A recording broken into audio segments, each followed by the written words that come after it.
Hello, welcome back to another episode of Warframe. We are back in the relay. We are going to be doing some selling of pieces here. I just noticed there is not a scroll bar for the section down below. Weird.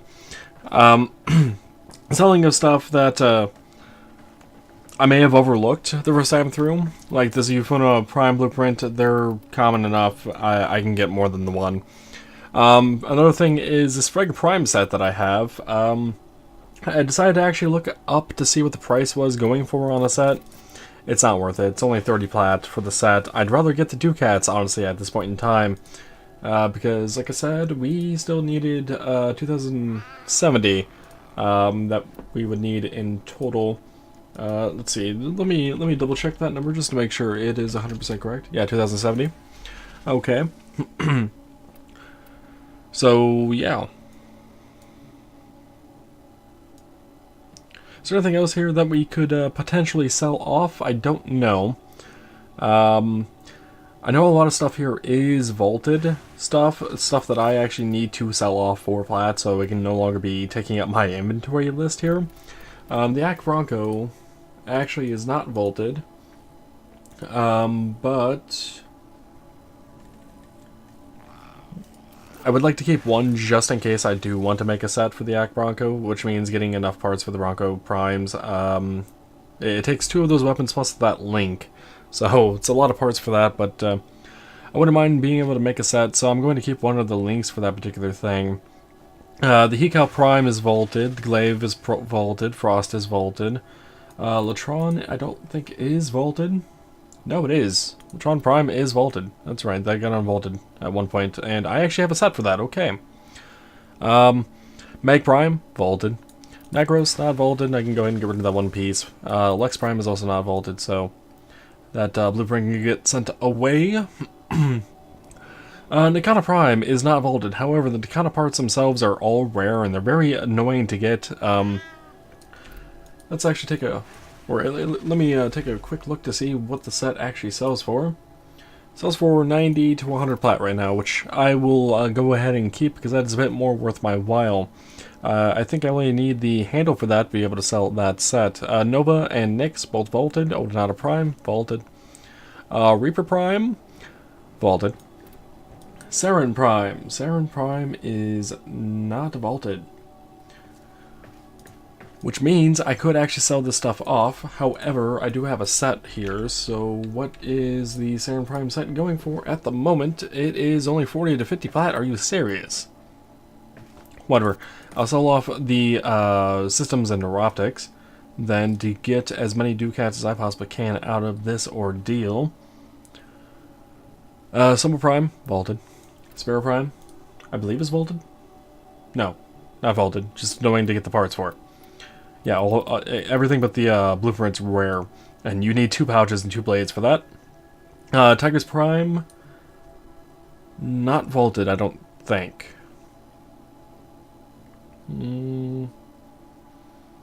Yep, not vaulted. So those can be sold off then.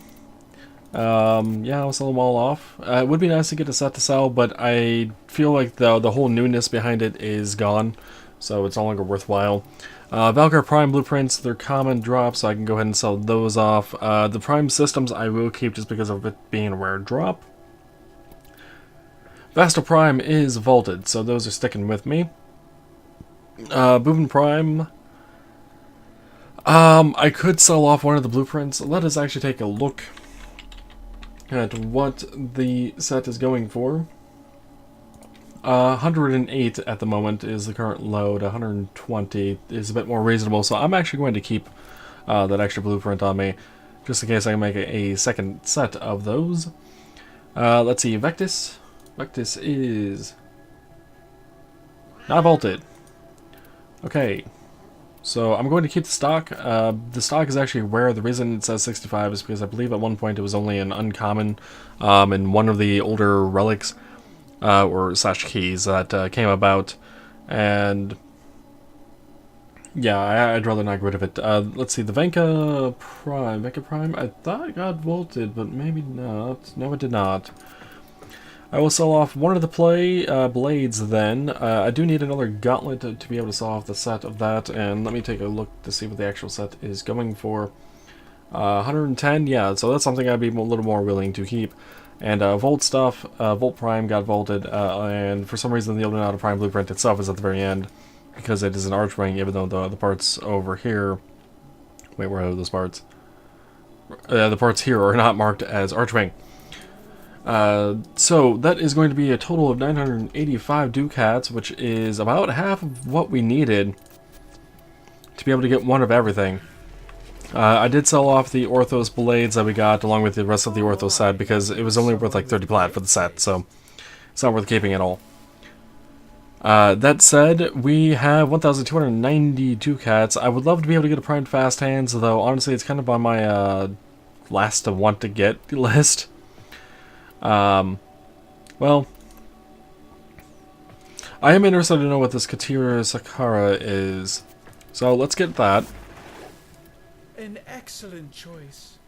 The Yamako Sayandana seems interesting enough for me to get as well at this point in time.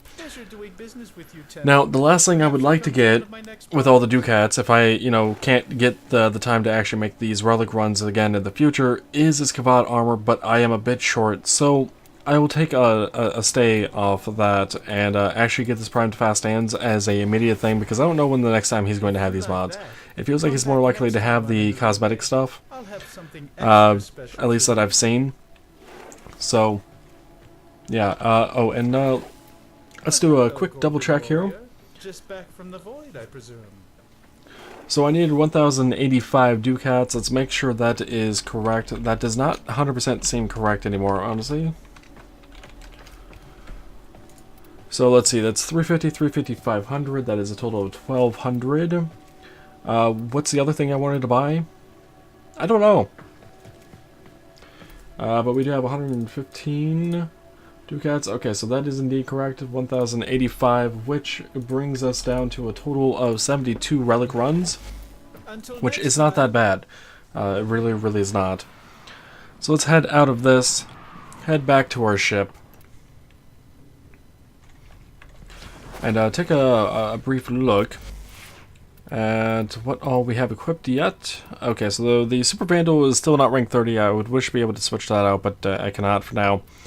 The Phona Prime is not even close, and the Obex still isn't rank 30. And Vile Rich Dream is being worked on. Yeah, I don't see anything here of particular interest for me. Not to, well, to put on at this particular time. Though Mischief is not too bad.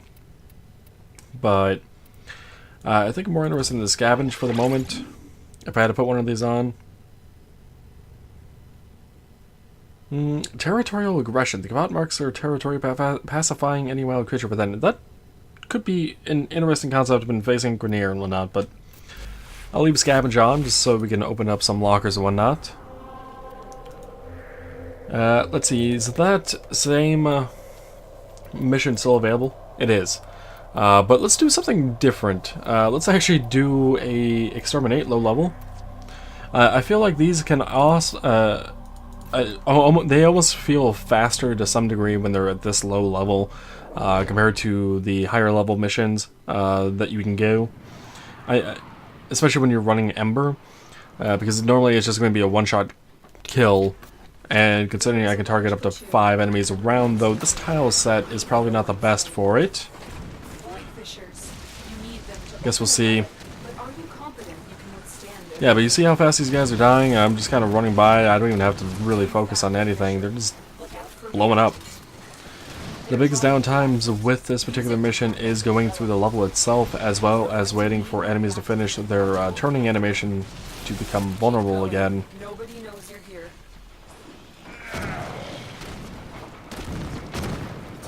It's not too terrible, though. Oh, and having to backtrack for any that reactant that drops behind you. The reason this tile set probably wouldn't be the best for this particular extermination is the fact of that there can be underwater section, which really prohibits the flow of a place. Like drastically because you have to change into archwing form. It's an animation for that. You can't really move too much going into those animations. And then there's the animation coming out, which again, you can't move through too quickly. Likewise, if you get knocked into the water here as well, the same animations will have to play. So even if there's not a room that it forces you to go through those animations, you can still run into the issue of having to go through them. So it's a somewhat of a love-hate relationship with that. Like, the fact it's so low level is nice, but because it's that tile set, it can be a little iffy sometimes on how fast it can be.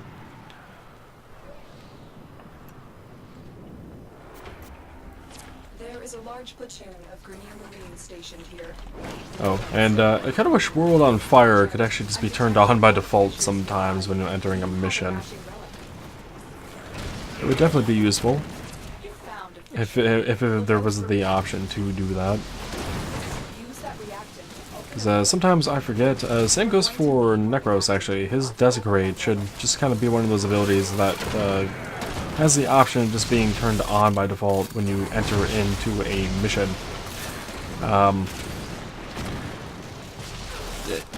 I don't know how many times I personally and friends of mine have ran Necros and then just forgot to turn the Desecrate on until like halfway through the mission.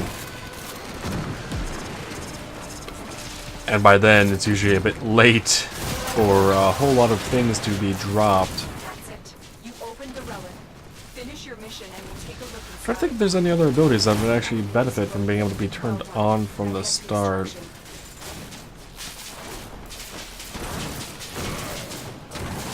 Maybe Octavia's third, but that one's a bit iffy. Since it's not immediately doing something, or has the option of doing something. Though, I guess Ember's fourth really doesn't do anything at the beginning because there's usually no enemies there. I don't know. That's a bit more of a toss-up on that one. Oh, here's another one that could be, honestly, active when you enter a mission. Rhino's Iron Scan ability. That would be so helpful with with Rhino players. I personally am not a Rhino player. I'm trying to remember the last time I actually played Rhino in a mission. I think the last time I played Rhino in a episode was when I was leveling up Rhino Prime. Yeah, I think that's the last time I've actually played Rhino Prime. Got him up to 30, and he's just been kind of shelved at the moment. I guess he's on my list of eventually getting to and forming multiple times, but he's not really been on my priority list. Don't get me wrong, Iron Skin is wonderful, but I don't know, I find with some other frames I can usually dish out more damage than I need to. So it becomes less of a survivability requirement and more of just they're dead already, I don't need to be, I'm not going to be taking any hits anyway kind of thing. I don't know. But yeah, Iron Skin being activated on a mission start would be great as well. Obviously, you would have to have the energy for it to be turned on by default, but I don't know, a minor usability option there.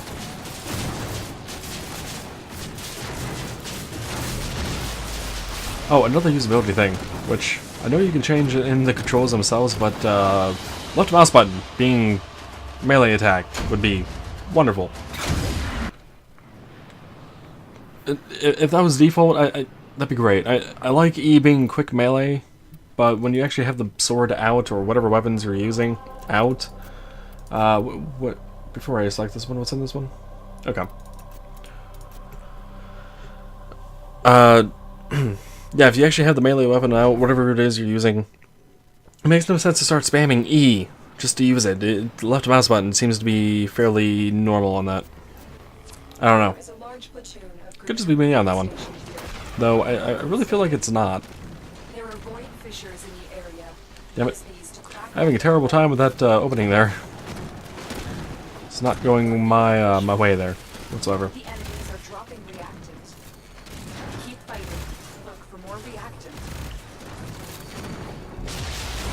Also, I have not actually been paying attention, if my Kavat has given me a buff yet or not for double the traces, or triple the traces, or quadruples. It's apparently the loot buff that you can get off of the Shemitah Kavat can stack up to a theoretical 5 times, which is a bit silly. That's it. You opened the relic. Finish your mission and we'll take a look. Damn you, Nullifier.